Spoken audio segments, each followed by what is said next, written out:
Good morning, class. This is your Ayushi ma'am again, and now we are going to start with chapter 3 synthetic fibers and plastics.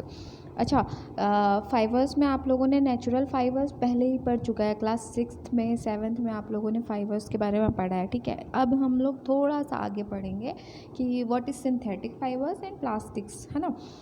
तो हम लोग थोड़ा सा discuss कर लेंगे natural fibres क्या है, ठीक है। और साथ में आप लोगों को एक चीज़ और याद रखनी है। कल हम लोगों ने डाउट सेशन किए थे। कुछ लोगों को डाउट था किसी भी मतलब जिस टॉपिक में मैंने उसे क्लियर करने की कोशिश की थी। अगर उसके बाद भी किसी को कोई डाउट होता है तो वो मुझे व्हाट्सएप में, सबका व्हाट्सएप अकाउंट अब लिंक हो चुका है, मतलब हम लोगों ने एक ग्रुप बना लिया है। तो कोई भी प्रॉब्लम हो तो आप लोग उसमें मुझे शेयर कर सकते हैं। मैं आप लोगों से कांटेक्ट करूँगी, आप लोगों को एक्सप्लेन करने की कोशिश करूँगी, ठीक है। और ये नेक्स्ट चैप्टर की तरफ चलते हैं। देखिए लिखा हुआ है ना, chapter 3 synthetic fibres and plastics. चलिए, तो ये सिंथेटिक फाइबर्स है क्या, पहले मुझे ये बताइए कि फाइबर्स क्या हैं। तो चलिए देखते हैं फाइबर्स एंड फैब्रिक्स, ठीक है। फाइबर्स और फैब्रिक्स क्या होते हैं। The clothes are made of fabrics. जो क्लोथ्स होते हैं वो किससे बनते हैं, फैब्रिक से बनते हैं। और fabric are made from fibres. समझ में आ गया। फाइबर्स क्या है, स्मॉलेस्ट यूनिट है। फाइबर्स ऑब्टेन फ्रॉम नेचुरल और आर्टिफिशियल सोर्स, मतलब कि नेचुरल या आर्टिफिशियल सोर्स से फाइबर्स गेन किए जाते हैं। नेचुरल मतलब हम बोल सकते हैं जैसे कॉटन हो गया, सिल्क हो गया, वूल हो गया, तो ये सब क्या है, नेचुरल सोर्सेज है, राइट। आर्टिफिशियल सोर्सेज जैसे आपके क्या बोलते हैं, रेयॉन हो गया, नायलॉन हो गया, राइट। तो ये different type of artificial source हैं। तो ये आपके क्या हो गया है, फाइबर्स हो गया। फाइबर से क्या बना, फैब्रिक बना। फैब्रिक से क्या बना, क्लोथ बना, ठीक है। तो समझ में आ गया फाइबर क्या है, फैब्रिक क्या है। तो अब फाइबर के टाइप्स देखते हैं। टाइप्स ऑफ फाइबर्स क्या क्या होते हैं। पहला होता है नेचुरल फाइबर्स। नेचुरल फाइबर्स में कौन कौन से आते हैं, देखो यहाँ पास दिख रहा है, कॉटन दिख रहा है, वूल दिख रहा है, सिल्क दिख रहा है, राइट। देखो पिक्चर्स में दिख रहा है ना। तो ये क्या है, these are obtain from natural sources. Natural sources से इसे ऑब्टेन किया जाता है। कैसे, देखो इसे प्लांट से, कॉटन को किसे एब्स्ट्रैक्ट किया जाता है, प्लांट से, ठीक है। कॉटन के प्लांट देखे हैं ना, तो उससे एब्स्ट्रैक्ट किया जाता है। उसके बाद वूल, वूल किससे किया जाता है, वो वूल किया जाता है एनिमल से। जैसे आप लोगों ने देखा होगा ना, शीप होती है, शीप की जो मैंने पिछले बार साइंस में 7th क्लास में भी पढ़ाया था कि वूल की शीप की जो ऊपर की फर वाली लेयर होती है उसको निकाल दिया जाता है और उससे क्या बनाई जाती है, वूल बनाई जाती है, राइट। तो ये एनिमल से हमको मिलता है। और फिर उसके बाद सिल्क, सिल्क किससे मिलता है, सिल्क वॉर्म से मिलता है, सबको पता है ये बात। तो मतलब यहाँ पास क्या मैंने बोला कि प्लांट से भी हम नेचुरल रिसोर्सेज से हम लोग ऑब्टेन करते हैं नेचुरल फाइबर्स, जैसे हो गया प्लांट्स एंड एनिमल्स, है ना।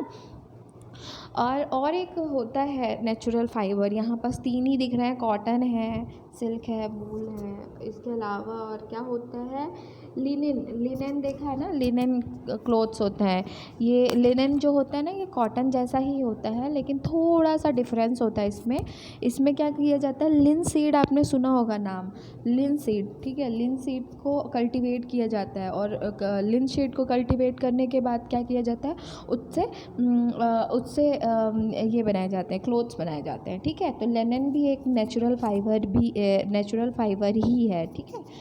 तो नेचुरल फाइबर आई होप समझ में आ गया है कि जिसे हम नेचुरल सोर्सेज जैसे प्लांट या एनिमल से ऑब्टेन करते हैं उसे हम लोग नेचुरल फाइबर्स बोलते हैं।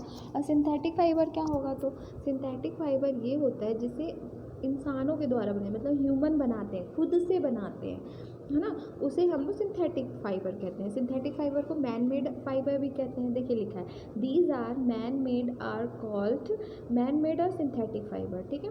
क्योंकि सिंथेटिक फाइबर मैन मेड है, मतलब उसे इंसानों ने बनाया है, ह्यूमन ने बनाया है, इसीलिए उसे मैन मेड भी बोलते हैं और सिंथेटिक फाइबर भी कहते हैं। एग्जाम्पल क्या है, देखिए यहाँ पास नायलॉन दिख रहा है आप लोग को, रेयॉन दिख रहा है और एक्रिलिक दिख रहा है। एक्रिलिक देख रहे हो कैसा दिख रहा है, इसको छूने में ना थोड़ा प्लास्टिक टाइप का भी लगता है। तो ये थोड़ा डिफरेंट काइंड ऑफ ये है, ये सब मैन मेड फाइबर्स हैं, जिसे इसीलिए इसे सिंथेटिक फाइबर भी कहते हैं। ठीक है, synthetic fibre are made of small units of chemical joint together in the form of large chain.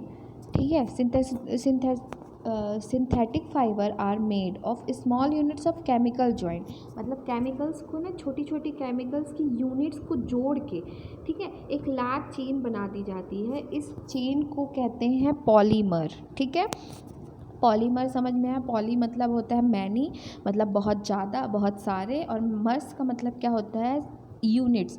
मतलब जब हम बहुत सारी यूनिट्स को एक साथ जोड़ देते हैं तो उससे क्या बनता है, पॉलीमर्स बनता है। ठीक है, देखिए नीचे लिखा हुआ है, polymer is a Greek word in which poly means many and MERS means units. So a polymer is made of many repeating units, मतलब many repeating units का मतलब जैसे एक यूनिट आपके पास है, उसको आपने बार बार रिपीट किया। ठीक है, रिपीट करके जोड़ते गए तो एक लंबी सी चेन मिल गई आपको। अब वो जो चेन है वही आपका पॉलीमर कहलाता है। समझ में आ गया? तो सिंथेटिक फाइबर किससे बनते हैं, पॉलीमर से बनते हैं।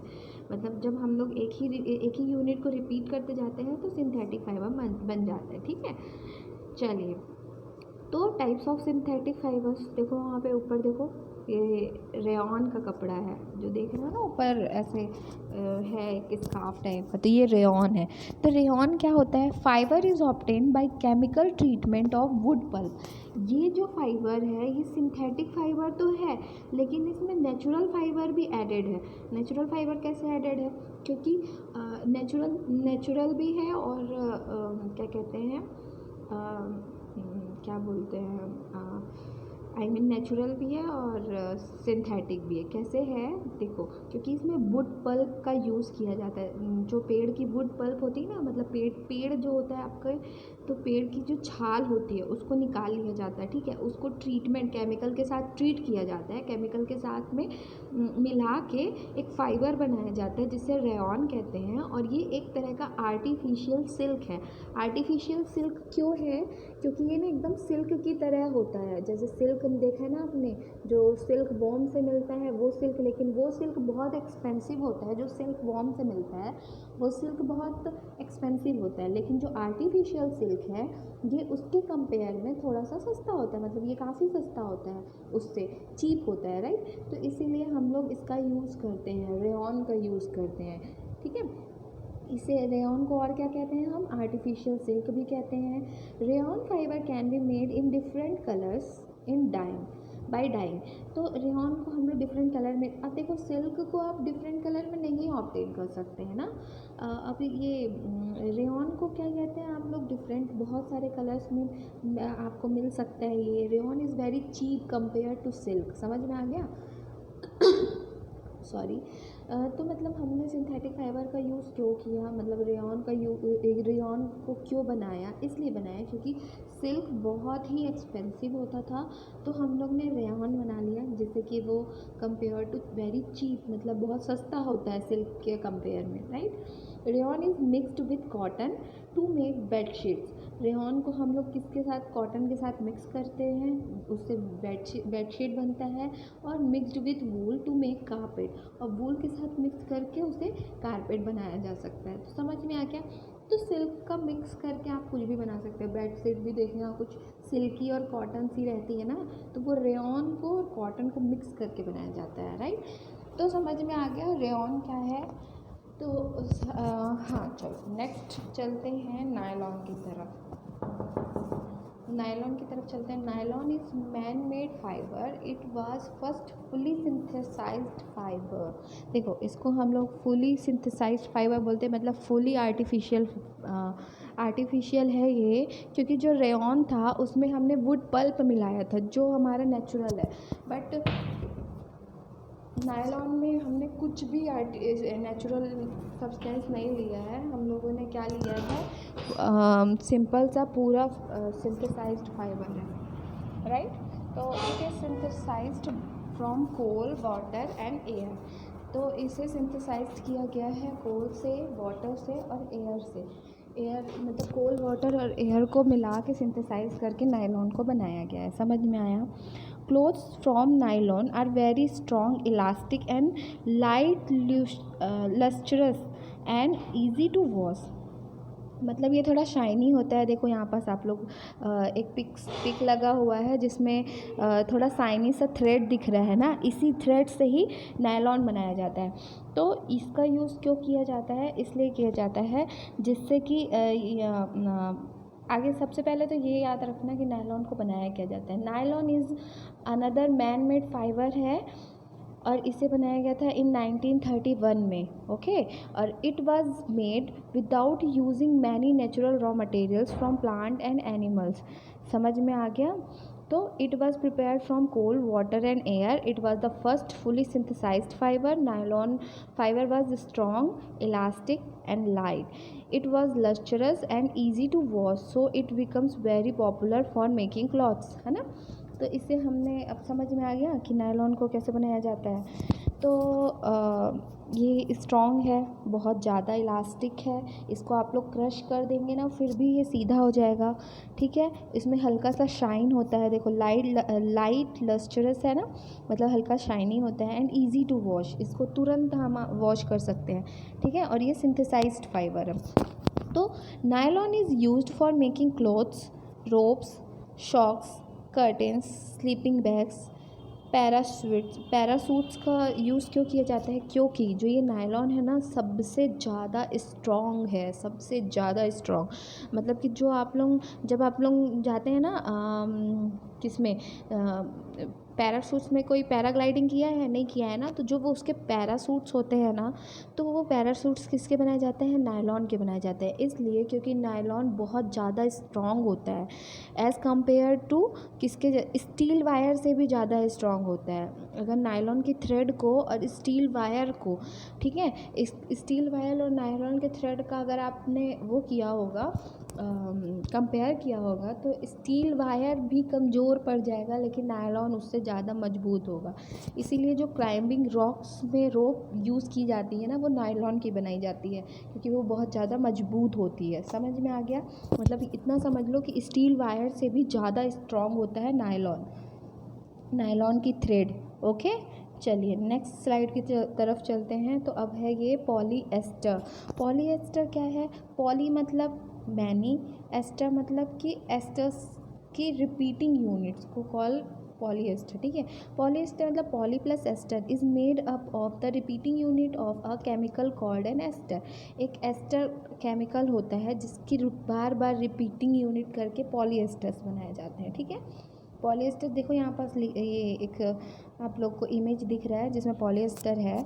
तो polyester is a man made और synthetic fibre made from this fibre does not get wrinkled easily. इसमें रिंकल नहीं पड़ते, ठीक है। आप इसको कितना भी क्रश कर लो, कितना भी धो लो, कितना भी मोड़ लो, लेकिन इसमें रिंकल नहीं पड़ेगा, ठीक है। फिर वो ऐसा प्लेन हो जाएगा। देखो कॉटन में देखा है ना, जैसे ही आप लोग उसको हल्का सा भी क्रश करते हो तो उसमें फोल्ड आ जाता है, मतलब रिंकल्स पड़ जाते हैं, फिर आपको प्रेस करना पड़ता है। इस कपड़े में प्रेस करने की ज़रूरत नहीं है, ठीक है। Remain crisp and easy to wash. Example shirt, pant, jacket, bedsheets, curtains, saris, mouse pad etcetera, ये सब पॉलीएस्टर से बनाए जाते हैं क्योंकि इसमें रिंकल्स नहीं पड़ते हैं, ठीक है। याद रहेगा ये चीज़, हमेशा याद रखना कि पॉलीएस्टर से रिंकल नहीं पड़ते हैं। मैन मेड है पॉलीएस्टर्स की, मतलब एस्टर की रिपीटिंग यूनिट से पॉलीएस्टर बनाया जाता है, ठीक है। चलो नेक्स्ट है एक्रिलिक फाइबर्स। एक्रिलिक फाइबर्स क्या है? एक्रिलिक इज़ मैन मेड और सिंथेटिक फाइबर। एक्रिलिक रिजेंबल वूल, मतलब ये देखो ये दिख रहा है ना, जो थ्रेड जैसा दिख रहा है, ये कैसा वूल जैसा दिख रहा है ना, लेकिन ये वूल नहीं है। वूल अलग होता है, वूल थोड़ा सॉफ्ट होता है, ये थोड़ा सा हार्ड होता है। तुम देखना इसको, अगर ज़्यादा तेज़ से हाथ में लगता है ना तो आपके हाथ कट भी सकते हैं इससे। ये स्ट्रॉन्ग होता है, ठीक है, लेकिन वूल की तरह दिखता है, इसीलिए हम लोग एक्रिलिक को वूल फाइबर भी बोल सकते हैं, ठीक है, सिंथेटिक वूल फाइबर।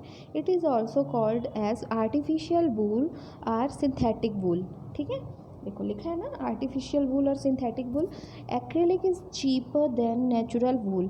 सिंपल सी बात है, जो नेचुरल चीज़ें हैं उनको ऑब्टेन करने में थोड़ा, देखो प्रोडक्शन में भी दिक्कत होती है नेचुरल चीज़ों को, लेकिन आर्टिफिशियल तो आप जितना चाहो, जितनी मर्जी है उतना प्रोडक्शन कर सकते हो।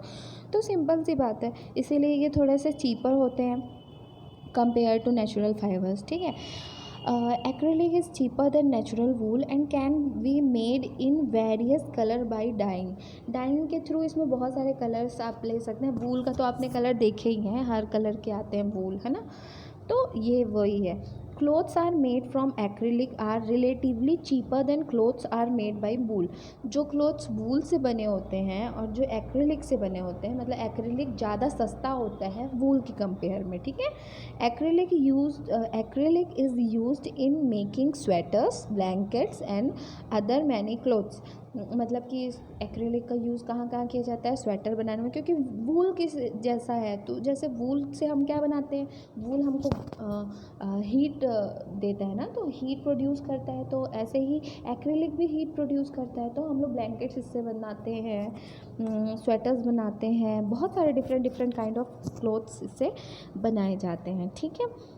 अच्छा, और एक चीज़ याद रखना, आप लोग के शायद सिलेबस में नहीं होगा, आप लोगों ने पीईटी मतलब पेट बॉटल्स का नाम सुने होंगे, ठीक है।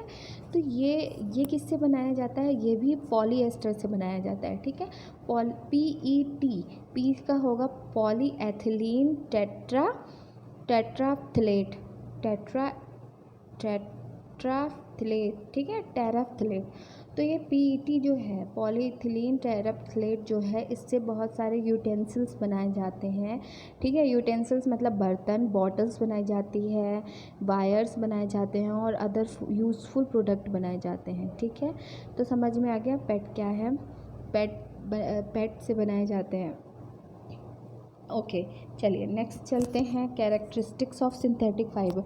सिंथेटिक फाइबर के कैरेक्टरिस्टिक्स क्या है, मतलब उनके क्या क्या कैरेक्टर होते हैं, किस लिए इसका यूज़ किया जाता है, ये भी जानना ज़रूरी है। तो इसके कैरेक्टरिस्टिक्स हैं, पहला है synthetic fibres are cheaper, stronger and durable than natural fibres. देखो चीपर है, आप लोग को पता चल गया क्यों है चीपर, क्योंकि हम लोग इसका प्रोडक्शन जब चाहे तब कर सकते हैं। लेकिन ऐसा तो नहीं है ना, अगर मान लीजिए आपको वूल, अगर एनिमल से वूल चाहिए, तो आपने एक शीप का वूल निकाल लिया है, तो दोबारा उसका वूल तो नहीं आएगा ना, उसके लिए आपको दूसरा शीप चाहिए होगा, राइट। और लेकिन सिंथेटिक फाइबर में आपको कोई टेंशन नहीं है, आपको क्या करना है, किसी भी एस्टर का रिपीटिंग यूनिट बना देना है, तो आपका पॉलीएस्टर बन जाएगा। किसी भी यूनिट से आप रिपीट करते जाएंगे तो मतलब आप इसको बना सकते हैं, ठीक है, ईजिली। स्ट्रॉन्गर है, मैंने बताया नायलॉन इतना स्ट्रॉन्ग है कि ये स्टील वायर से भी ज़्यादा इसकी थ्रेड स्ट्रॉन्ग है, राइट। तो ऐसे, और ड्यूरेबल है, मतलब अब ये मैन मेड है तो ये तो ख़राब भी नहीं होगा, इसमें कुछ बैक्टीरियाज भी अटैक नहीं कर सकते क्योंकि ये आर्टिफिशियल है ना। तो it is easy to maintain, easy to wash, dry up in less time and readily available, मतलब हर जगह अवेलेबल है ये। इसको वॉश करना ईजी है, मेंटेन करना ईजी है, बहुत जल्दी ड्राई हो जाता है, मतलब इसमें कोई टेंशन नहीं है। फिर synthetic fibre possess unique characteristics which make them popular dress materials. Synthetic fibre में बहुत सारे यूनिक कैरेक्टर्स हैं, मतलब कुछ बहुत अलग अलग कैरेक्टर्स हैं, किसी से कुछ बन जाता है, किसी से कुछ बन जाता है। जैसे आप क्या है ना, जैसे पॉलीएस्टर सुना है ना नाम, तो पॉलीएस्टर को अगर आप कॉटन के साथ मिला लेंगे, ठीक है, तो क्या बन जाएगा, पॉलीकॉट बन जाएगा, ठीक है। और अगर आप पॉलीएस्टर को वूल के साथ मिला लेंगे तो पॉली वूल बन जाएगा। मतलब कि ऐसे डिफरेंट डिफरेंट टाइप के इन लोग क्या करते हैं, जो फैक्ट्रीज़ हैं उन लोग क्या करती हैं, डिफरेंट डिफरेंट टाइप के केमिकल्स को क्या करती हैं, रिएक्ट करा देती हैं और कुछ नया कैरेक्टरिस्टिक्स ले आती हैं, तो वो और अच्छी यूनिक कैरेक्टर्स होते हैं। लेकिन देखो जैसे कॉटन है, कॉटन जो हम लोग को नेचुरली मिलता है, उससे हम ज़्यादा मटेरियल नहीं बना सकते हैं, या सिल्क से सिर्फ सिल्क फॉर्म से सिर्फ सिल्क की चीज़ें ही बना सकते हैं, राइट। लेकिन इसमें हमने क्या कर दिया, और मॉडिफिकेशन कर दिया, इसको इससे मिला दिया, उसको उससे मिला दिया और कुछ नए कैरेक्टर्स ले आए, ठीक है। चलो अब देखो प्लास्टिक, देखो मैं जिस चीज़ की बात कर रही थी ना, ये देखो जो आपको दिख रहा है ना, डिब्बा डिब्बा डिब्बे डिब्बे जो है, ये इस तरह के पॉलीमर्स हैं। तो ये एक यूनिट हो गई, एक डिब्बा एक यूनिट हो गई। फिर मैंने क्या कर दिया, फिर 2 बना दिए, फिर 3 बना दिए, फिर 4 बना दिए। तो ऐसे करते करते हम मैंने जोड़ते गई जोड़ते गई जोड़ते गई, तो एक लीनियर अरेंजमेंट हो गया, ठीक है। और ऐसे क्रॉस लिंक अरेंजमेंट में देखो, ऐसे बॉक्स बॉक्स क्रॉस लिंक्ड मतलब क्या हुआ, आगे मतलब कि स्ट्रेट भी जा रहा है और मतलब हॉरिजेंटल भी जा रहा है और वर्टिकल भी आ रहा है। समझ में आ गया? तो ये क्रॉस लिंक हो गया। तो प्लास्टिक क्या है? Plastic is also a polymer like the synthetic fibre. Synthetic fibre की तरह ही प्लास्टिक भी एक पॉलीमर है, ठीक है। All plastic do not have the same arrangement of unit. जो ये यूनिट आप देख रहे हैं सब प्लास्टिक्स में नहीं होता है, सब डिफरेंट काइंड ऑफ प्लास्टिक में डिफरेंट अरेंजमेंट देखने को मिलता है। In some it is formed in linear, किसी प्लास्टिक में ये लीनियर अरेंजमेंट होता है, whereas others it is formed cross linked, किसी में क्रॉस लिंक्ड अरेंजमेंट होता है। समझ में आ गया? तो प्लास्टिक क्या है? प्लास्टिक भी एक पॉलीमर है, ठीक है। याद रखना कि प्लास्टिक भी एक पॉलीमर है। और फिर और क्या याद रखना है, और किसी में ये लीनियर होता है और किसी में ये क्रॉस्ड लिंक होता है, ठीक है। याद रहेगा? ओके, चलिए नेक्स्ट चलते हैं हम लोग प्लास्टिक। अब प्लास्टिक है क्या? देखो बकेट प्लास्टिक तो आप सबको पता है क्या है ना। Plastic can be recycled, reused, coloured, melted, rolled into sheet, or made into wires, ठीक है। प्लास्टिक से आप क्या कर सकते हैं? प्लास्टिक को रिसाइकल कर सकते हैं, रीयूज़ कर सकते हैं, उसमें कलर कर सकते हैं, उसको मेल्ट कर सकते हैं, उसको जैसे ये बकेट है ना, बकेट को मेल्ट करके आप क्या शीट बना सकते हैं, ठीक है। मेड इनटू वायर भी बनाया जा सकता है। That is why it find such a variety of uses, ठीक है। इसीलिए प्लास्टिक आपको हर जगह मिलता है, क्योंकि आप इससे कुछ भी बना सकते हैं, कैसा भी, जो आपका मन है वो कर सकते हो आप प्लास्टिक के साथ में। Type of plastic can B divided into 2 main types, ठीक है। 2 मेन टाइप्स है। आपकी बुक में एक इलास्टोमर भी है, और यहाँ पास आपको सिर्फ दो देखने को मिलेगा, थर्मोप्लास्टिक और थर्मोसेटिंग। ये दोनों बहुत ज़्यादा इंपॉर्टेंट है, इलास्टोमर भी इंपॉर्टेंट है, बट ये दोनों सबसे ज़्यादा इंपॉर्टेंट, ठीक है। तो थर्मोप्लास्टिक क्या है? थर्मोप्लास्टिक, चलो देखते हैं थर्मोप्लास्टिक क्या है। Such plastic which get easily bent are और deform on heating are known as thermoplastic. मतलब जैसे ही हम इनको हीट करेंगे ना, तो ये फिर से मेल्ट होके डीफॉर्म हो जाएंगे, मतलब फिर से एक लिक्विड प्लास्टिक बना लेंगे, और उससे आप फिर कुछ भी बना सकते हो, ठीक है। तो थर्मोप्लास्टिक का मतलब समझ में आ गया। ये ईज़िली बेंट हो जाते हैं, देखो यहाँ पे कंघी दी हुई है, बॉटल्स रखे हुए हैं, तो ये ईज़िली बेंट हो जाते हैं, आपको ही पता है। Example of thermoplastic are PVC and polythene और पीवीसी इसके एग्जाम्पल हैं। It is used in making toys, bottles, comb, containers etcetera, ठीक है। तो थर्मोप्लास्टिक है। अब थर्मोसेटिंग, अब आते हैं थर्मोसेटिंग की तरफ। थर्मोसेटिंग क्या है? Such plastics which when mold ones cannot be softened and are deformed by heating। देखो उसको हीट करने से ना वो डीफॉर्म हो जाते हैं, लेकिन थर्मोसेटिंग प्लास्टिक को अगर आप हीट करेंगे तो ये डीफॉर्म नहीं होते हैं, ठीक है। अब ये देखो जो चम्मच रखी हुई है ना, चम्मच के पीछे जो प्लास्टिक लगा हुआ है, अगर आपके घर में ऐसा कोई चम्मच हो ना, तो आप उसको क्या कहते हैं, मेल्ट करने की कोशिश करना, हीट देने की कोशिश करना, कुछ नहीं होगा, आपके हाथ जल जाएंगे, लेकिन ये डीफॉर्म नहीं होगा, ठीक है, क्योंकि ये थर्मोसेटिंग प्लास्टिक है। समझ में आ गया डिफरेंस क्या है थर्मोसेटिंग में और थर्मोसेटिंग और थर्मोप्लास्टिक में? थर्मोप्लास्टिक डीफॉर्म हो जाता है, ईजिली बेंट हो जाता है, लेकिन जो थर्मोसेटिंग प्लास्टिक है वो बेंट नहीं होता है। अगर एक बार जैसा है वो वैसा ही रहेगा, ठीक है। आप उसको बेंट नहीं कर सकते हो, आप उसको सॉफ्ट नहीं कर सकते हो, आप उसको डीफॉर्म नहीं कर सकते हो, okay. These are called thermosetting plastics. Example of thermosetting plastics are bakelite and melamine. Melamine और बैकेलाइट दो इसके एग्जाम्पल है थर्मोसेटिंग प्लास्टिक के, ठीक है। उसके अलावा भी बहुत सारे हैं, लेकिन आपके बुक में ये 2 एग्जाम्पल दिए हुए हैं, ओके। तो थर्मोसेटिंग प्लास्टिक के 2 एग्जाम्पल ही हैं, बैकेलाइट और मेलामाइट, ठीक है। तो थर्मोसेटिंग का यूज़ कहाँ पे किया जाता है, ये देखिए यहाँ पर वायर, जो आप लोगों के घर में जो बोर्ड लगे होते हैं ना, इलेक्ट्रिसिटी बोर्ड लगे होते हैं, चम्मच के पीछे के बहुत सारे एग्जांपल्स हैं। देखो, these plastic are used in making electric switch, handle of electric appliances, handle of kitchen utensils. क्यों यूज़ किया जाता है इसका, थर्मोसेटिंग का, जिससे कि ना हीट का ट्रांसफ़र ना हो। जैसे आपने देखा होगा कुछ ऐसे यूटेंसिल्स आपके घर में होते हैं कि जैसे आपने वो देखे होंगे, फ्राई पैन देखे होंगे, तो फ्राई पैन के जो हैंडल होता है उसमें क्या होता है, थर्मोसेटिंग प्लास्टिक होता है, ठीक है। क्योंकि आप फ्राई पैन को गर्म करते हैं तो अगर वो मेटल का होगा तो वो क्या होगा, पूरा हीट हो जाएगा, आप उसको पकड़ नहीं पाएंगे। लेकिन जब वो इसका होता है, थर्मोसेटिंग प्लास्टिक का होता है, तो क्या करते हैं, आप उसको पकड़ते हैं तो आपको गर्म ही नहीं लगता है। क्यों नहीं लगता है, क्योंकि वहाँ पे हीट ट्रांसफ़र होता ही नहीं है, ठीक है। समझ में आ गया थर्मोसेटिंग प्लास्टिक क्या है और इससे क्या क्या बनाया जाता है। थर्मोसेटिंग प्लास्टिक के एग्जाम्पल भी क्या है, वेकेलाइट है और मेलामाइन है, ठीक है। चलो, प्रॉपर्टीज़ ऑफ प्लास्टिक्स। प्लास्टिक की प्रॉपर्टीज़ क्या है, ये देखो ये जो दिख रहा है ना आप लोग को, केमिकल बॉन्डिंग दिख रही है यहाँ पे। तो देखो एक एक यूनिट यहाँ पास दिख रहा है ना, बहुत सारी यूनिट को जोड़ दिया गया है। तो वही मैं बताना चाह रही थी कि एक यूनिट, फिर दूसरी यूनिट, तीसरी यूनिट, ऐसे रिपीट कर करके प्लास्टिक्स बनाए जाते हैं, ठीक है।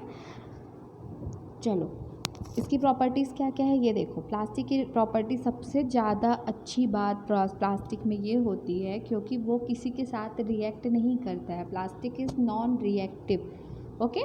Plastic is light, strong and durable. ये लाइट भी होता है, स्ट्रॉन्ग भी होता है और ड्यूरेबल भी होता है। Plastic is a poor conductor of heat and electricity. Plastic से देखो, स्विच बोर्ड प्लास्टिक के क्यों बनाए जाते हैं, क्योंकि वो इलेक्ट्रिसिटी का पुअर कंडक्टर होता है, मतलब आपको करंट नहीं लगेगा अगर आप प्लास्टिक की चीज़ों को छुएंगे तो, है ना।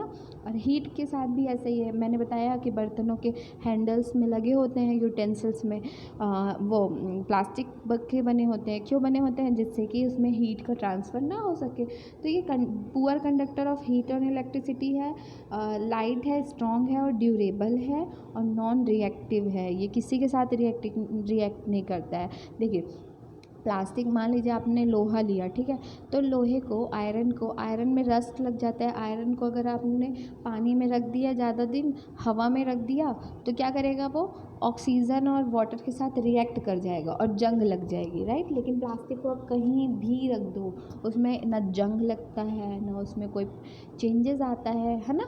आप धूप में भी रखा रहता है आपके घर में प्लास्टिक का सामान, और आपके घर के अंदर भी प्लास्टिक का सामान रखा रहता है, लेकिन कोई चेंजेस नहीं आता, है ना। तो समझ में आ गया कि ये नॉन रिएक्टिव कैसे है।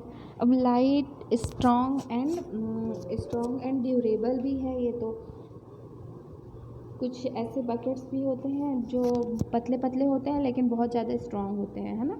तो ये है प्रॉपर्टीज़ ऑफ प्लास्टिक्स। फिर सम यूजेस ऑफ प्लास्टिक। अब देखो यहाँ पे कितने सारे प्लास्टिक के मटेरियल रखे हुए हैं। तो यूज़ क्या क्या है, plastic find extensive use in the health care industry. Health care industry में भी इसका बहुत यूज़ है। Plastic are used for the packaging of tablet and medical instrument, इसमें भी यूज़ किया जाता है। टेफ्लॉन एक बहुत ही इंपॉर्टेंट प्लास्टिक है, is a special plastic on which oil and water do not stick. समझ में आ गया, मतलब कि एक टेफ्लॉन एक ऐसा प्लास्टिक है जहाँ पास ऑयल और वाटर स्टिक नहीं होता है। आपने देखा होगा ना, नॉन स्टिक कहते हैं ना, नॉन स्टिक, आपका ये तवा नॉन स्टिक है, नॉन स्टिक पैन है, नॉन स्टिक कढ़ाई है। तो ये क्या है, उसमें किसकी कोटिंग की जाती है, उसमें टेफ्लॉन की कोटिंग की जाती है। याद रखना, बहुत इंपॉर्टेंट है।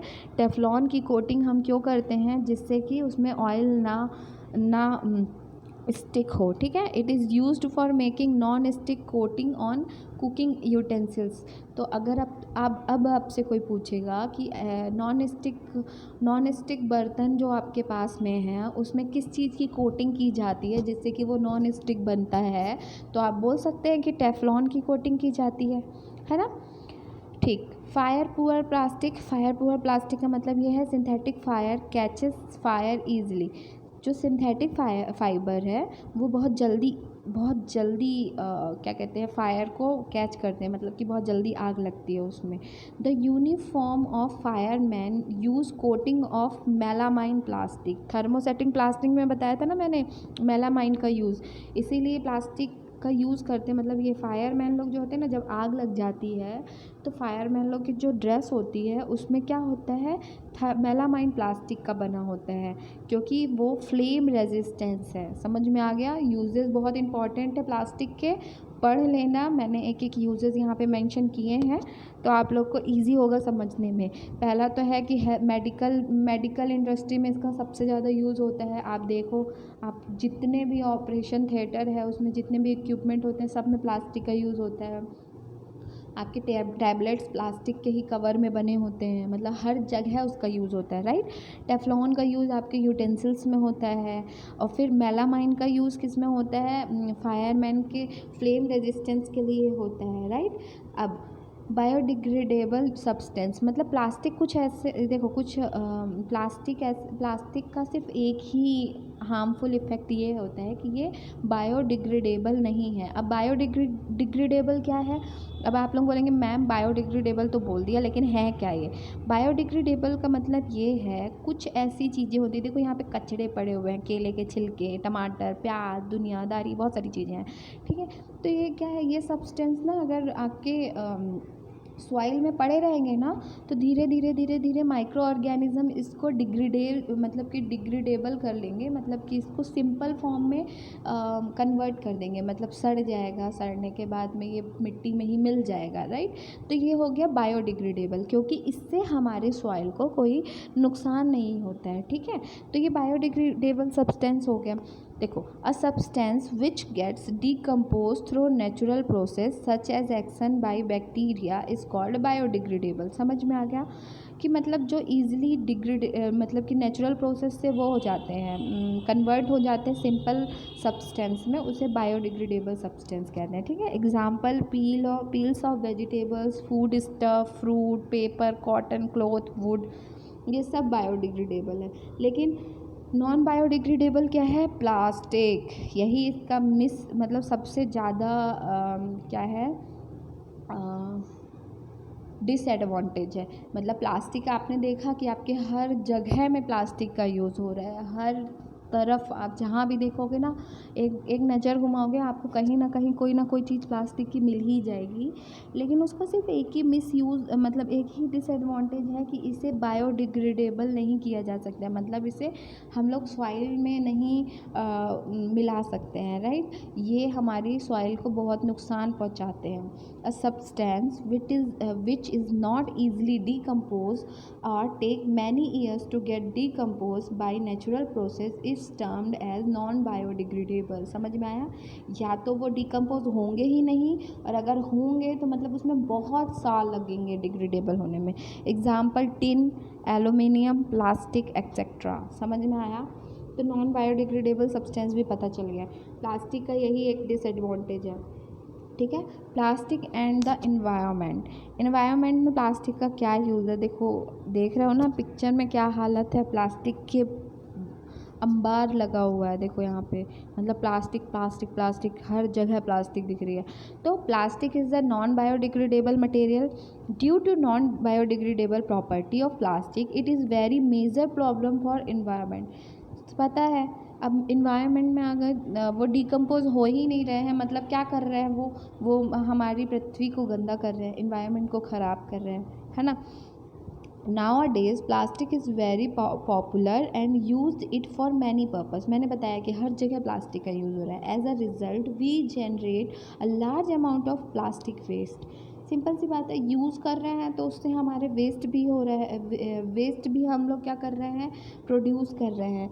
Since plastic has non biodegradable property, so plastic waste is getting accumulated in the environment, ठीक है।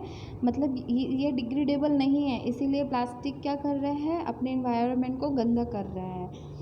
इट कॉज इन्वायरमेंट पॉल्यूशन, इससे इन्वायरमेंट में पॉल्यूशन हो रहा है, क्योंकि इससे सॉइल ख़राब हो रही है, एयर पॉल्यूशन हो रहा है, ठीक है। अगर आप प्लास्टिक को जलाते हैं तो ये नॉन बायोडिग्रेडेबल है, तो जलाएंगे तो इससे ना एयर पॉल्यूशन होता है, ठीक है। अगर आप इसको सॉइल में अगर डिकम्पोज कर देंगे तो इससे सॉइल पोल्यूशन होता है। तो मतलब इससे प्लास्टिक से का एक ही याद रखना कि ये नॉन बायोडिग्रेडेबल है, इसीलिए इसका यूज़ करने से हमारी इन्वायरमेंट में बहुत हार्मफुल इफ़ेक्ट पड़ रहा है, ठीक है। नेक्स्ट क्या है, प्रिवेंशन ऑफ प्लास्टिक। प्रिवेंशन, अब हमको पता चल गया कि प्लास्टिक से हमें एक दिक्कत क्या आ रही है ना, इन्वायरमेंट में पॉल्यूशन हो रहा है। लेकिन अब इसका प्रिवेंशन क्या है, प्रिवेंशन ये है, we should avoid the things of plastics things as far as possible. हमें थोड़ा अवॉइड करना चाहिए प्लास्टिक को यूज़ करने के, मतलब देखो जैसे हम यूज़ करते, आप लोगों ने देखा था ना पॉलीथीन बैन हो गई है ना। पॉलीथीन क्यों बैन हो गई है, क्योंकि ये पॉलीथीन हमारे इन्वायरमेंट में पॉल्यूशन क्रिएट कर रही है, ठीक है। अगर पॉलीथीन को अगर कोई एनिमल खा लेता है तो वो उसकी इवन डेथ हो जाती है। तो इसलिए हमें क्या करना है, प्लास्टिक का कम से कम इस्तेमाल करना है। Do not throw plastic bags in the water bodies और on the road. Plastic bags को कहीं भी मत फेंकिए। वाटर बॉडीज़ में फेंकने से क्या होता है कि जो वहाँ के एनिमल्स हैं, वहाँ के प्लांट्स हैं, वो क्या होते हैं, वाटर पॉल्यूशन होता है। वाटर पॉल्यूशन के कारण वहाँ के जो एनिमल्स और प्लांट्स हैं वो क्या करते हैं, उनमें उनको प्रॉब्लम होती है ऑक्सीजन लेने में, है ना। तो इसलिए वाटर बॉडीज़ में आप नहीं डालिए, रोड में मत डालिए। The biodegradable and non biodegradable waste should be collect separately and disposed of separately, ठीक है। अब से याद रखिएगा, घर में जो बायोडिग्रेडेबल सब्सटेंस हैं जिसे ईज़िली हम लोग मतलब कि माइक्रो ऑर्गेनिज्म के द्वारा ईज़िली क्या कर दिया जाता है, डिकम्पोज कर दिया जाता है, उसे अलग जगह रखता है। और जो नॉन बायोडिग्रेडेबल है जैसे एलुमिनियम हो गया, प्लास्टिक हो गया, तो इसे एक अलग डस्टबिन में रखना है, ठीक है। चलो, ये सबसे इम्पॉर्टेंट है 3R प्रिंसिपल, सबको पता है। 3R क्यों बोला है, देखो एक R का मतलब है रिड्यूस, दूसरे का है रीयूज़ और तीसरे का है रिसाइकल, ठीक है।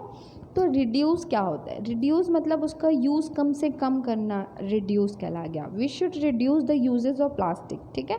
हमें क्या करना है, रिड्यूस करना है उसके यूजेस को, प्लास्टिक के रिड्यूस करना है, जिससे कि हम लोग क्या कर सकते हैं, इन्वायरमेंट को पोल्यूशन से बचा सकते हैं। We should use cloth bag or for purchasing any things instead of using plastic bags। Plastic bags की जगह आप क्लॉथ बैग्स का यूज़ कर सकते हैं, है ना। इससे इसका यूज़ कम होगा, और यूज़ कम होगा तो हमारे इन्वायरमेंट को कम नुकसान होगा। रीयूज़ का मतलब क्या है, we should reuse some plastic things and containers in our home and office. For example, empty plastic bottles and containers should be used for keeping other items in the home and kitchen। समझ में आ गया। Reuse करना मतलब कि मतलब plastic को आप फेंको मत, बाहर मत फेंको, उसका कुछ ना कुछ यूज़ कर लो।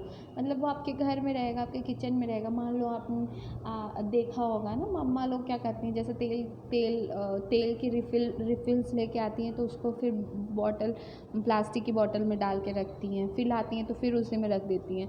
तो क्यों करती हैं, क्योंकि उसका रीयूज़ कर रहे हैं आप लोग, है ना। मतलब अपने घर में ही उसका रीयूज़ करना। फिर रिसाइकल क्या है, थर्मोप्लास्टिक कैन बी रिसाइकल्ड। देखो, आपने दो तरह के प्लास्टिक पढ़े, इसीलिए हमने इसके टाइप्स पढ़े, है ना, थर्मोप्लास्टिक और थर्मोसेटिंग। तो जो थर्मोप्लास्टिक है, तो थर्मोप्लास्टिक को आप रिसाइकल्ड कर सकते हैं, मतलब आप उसको फिर से हीट करके मेल्ट कर सकते हैं और उससे फिर कुछ और दूसरा चीज़ बना सकते हैं, ठीक है।